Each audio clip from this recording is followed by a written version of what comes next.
তুলে নেব।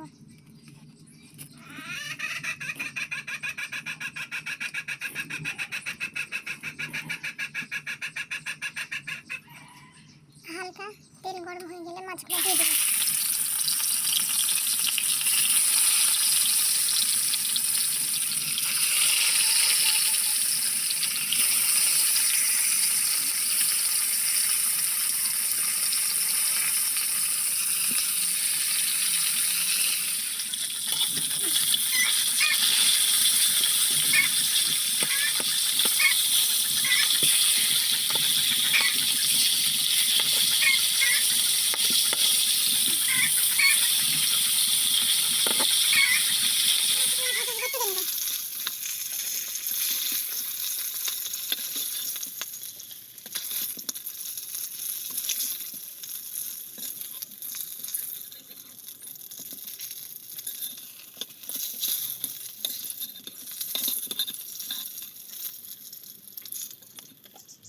পেঁয়াজ কুচিগুলো দিয়ে দেবো।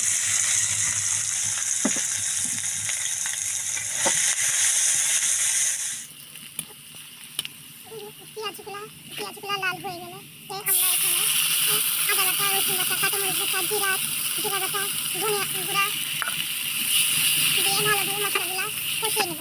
তারপরে এই মশলার মধ্যে পরিমাণ মতন হলুদ, স্বাদ মতন লবণ দিয়ে নিয়েছি আগে থেকে। মশলা ভালোভাবে কষানোর পরে মাছগুলো ঢেলে দেবো। ভালোভাবে উল্টে পাল্টে নেড়ে নেওয়ার পরে হাফ মতো পানি ঢেলে দেবো। তারপরে মাছগুলো ভালোভাবে আরেকটু নেড়ে দেবো।